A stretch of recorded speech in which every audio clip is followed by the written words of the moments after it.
My name's Dave, 38 years old, television sports producer slash tennis instructor slash music lover. We're in Toronto, downtown Toronto, College and Bathurst at my house, top floor of a house that I rent.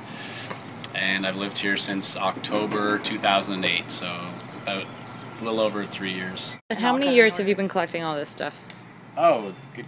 Probably, I mean, even before I was really into music, when I started going to concerts, would have been like probably would have been like 1995 or 96.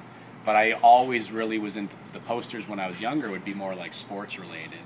Or when I would go to a city, I remember having a poster of the Brooklyn Bridge when I went to New York. But I thought I was really into bridges when I was younger. So basically now they've shifted more to music posters and stuff. And, you know, having a poster from like a show at the Fillmore that you go to or something, like I think about showing that to my kids one day and grandkids. So that's kind of the reason why I may still buy stuff like that, you know. And so you don't tell everyone about this, as you didn't tell us. No, I don't. Yes, actually, and we got no. this great surprise. I might just say I might just warn people like your eyes might get sore. There's lots to look at, you know. But I don't know how to describe it to them. There's like, what would I say? Like, there's, just so you know, there's a lot to look at. Or the walls are not empty. Do you call this a collection? Do you call it a art project? Installation? I wouldn't call it a collection. This is just more like a living. It's like, more like scrapbook? it's more like just a lifestyle I've always had. It's just like me. So it's funny because when people come here, I've had people come here who maybe didn't know me that well, and then after being in my place, they're like, you know what, I really understand you a lot better now, just from seeing where you live, as you do with anyone when you go to their home. But when someone's home is maybe a little more unique, like this place, you could probably say is unique, then yeah. But I like the reaction that people give me. And I usually end up talking about it when someone sees this place for the first time. I'll talk about it for like usually about half an hour. They'll have questions and like just go from room to room. So for me, the fun part is the reaction that people give too. Because to me, this is just normal. Like I just walk up and down my halls like you would in your house, right? Well, take us in and show us a couple of favorite things. What else can I show you? All right. I'll show you one more thing. This thing I really like too. The table. Let's see if my light will go on here.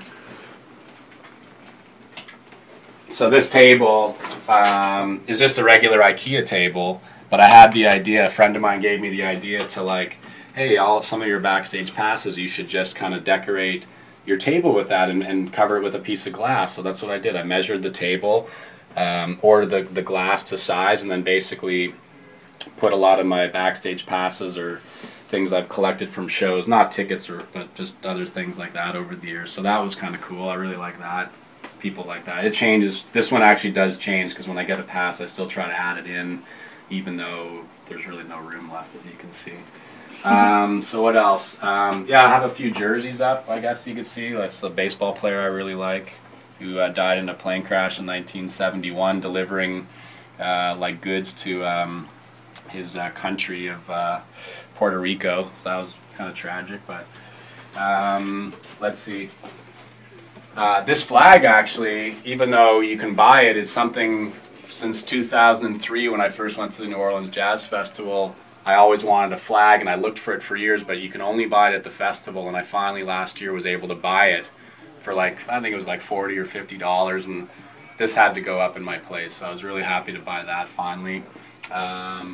One photograph, if you can swing around here, that's kind of cool, is this photograph. There's two of them I actually have in my place. This black and white photograph is Michael Jordan's game-winning shot in the 1982 NCAA Finals against Georgetown. So he was a freshman, and that's a still photograph of the game-winning shot that he took. It's one of my favorite photos I have. Here's the Bob Dylan wall.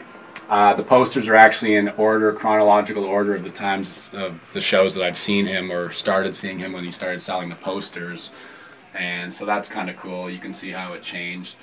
And some shows he did with Paul Simon were pretty cool. I really like the train posters. What else can I show you that's really special? I want to know what your favorite Wilco poster is. You know what? My favorite Wilco poster would probably be the one, we just passed it. It's the one from Miami Beach. So if we go back, it's right above the doorway. Oh yeah, I missed Miami that Beach. One. It's kind of a cool poster. Awesome. Yeah. So that was the first show of their tour actually last year or 2 years ago, and that was the first time they'd ever done an acoustic set. This is a cool poster too. I have 2 of these. This was a show. Originally, Bonnaroo had an East Coast show. That's right, in New York. In New York, and it got canceled because they the first time they were going to do it because they didn't have the permits for the land.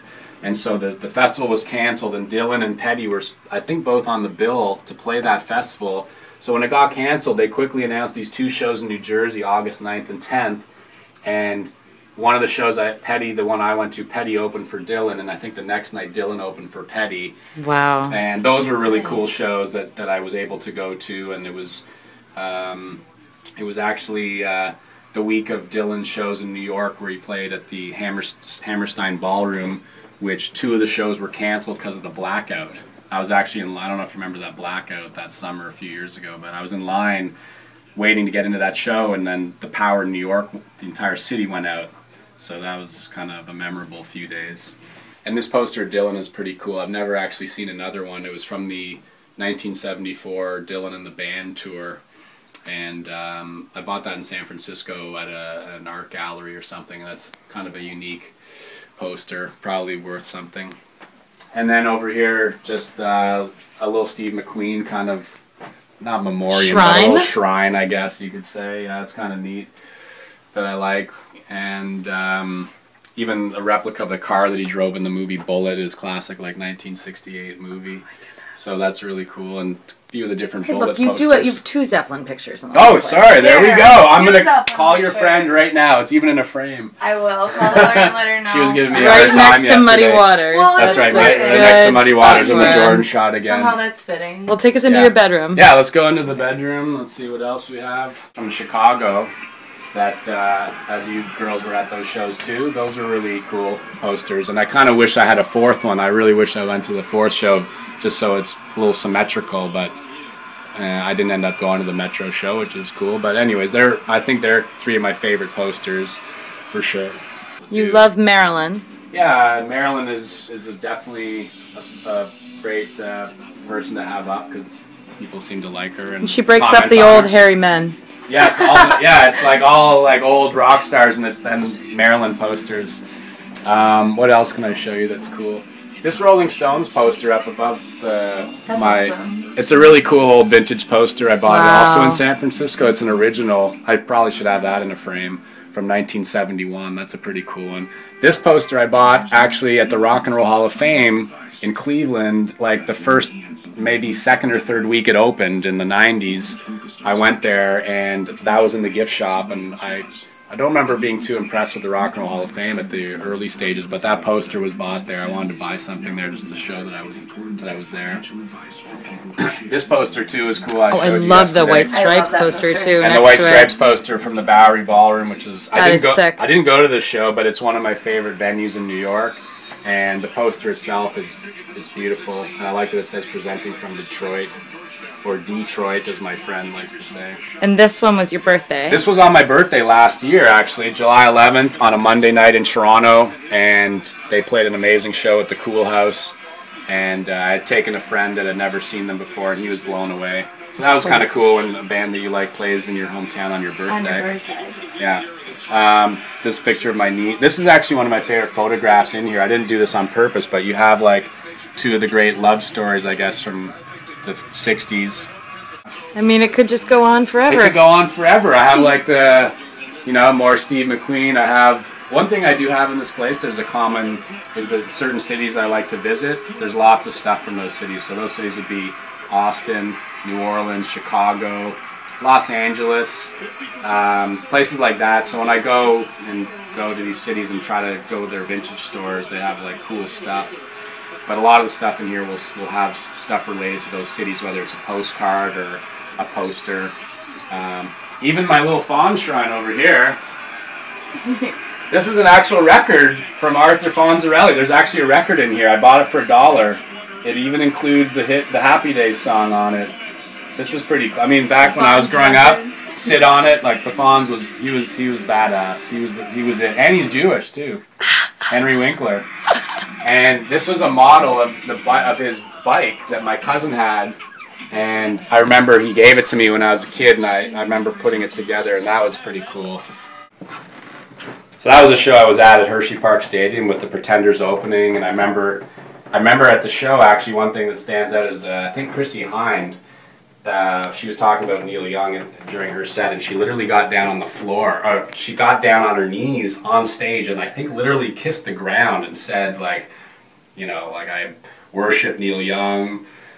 To be on the same stage with him as an honor. She literally like bent her knee, like went down and like kissed the ground like while she was, which I thought was funny. She's obviously a big fan. So this is the album cover of one of the band's records, which name I just can't seem to remember right now, which is stupid. But this is basically supposed to be Toronto, and it says the Cabbagetown Cafe right here on this little restaurant, which is a part of Toronto that you haven't seen yet, but it's not too far from here. But all the guys in the band are just hanging out. You know, there's that's Garth Hudson. I believe that's Richard. I don't know which one's Richard Manuel. Levon's in here. That's Levon wearing the Arkansas Razorback shirt because he's from Arkansas.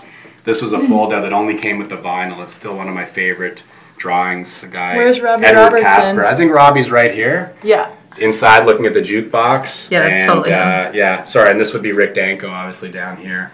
So a very cool little poster that you can tell is really old, but I really like that. And, yeah.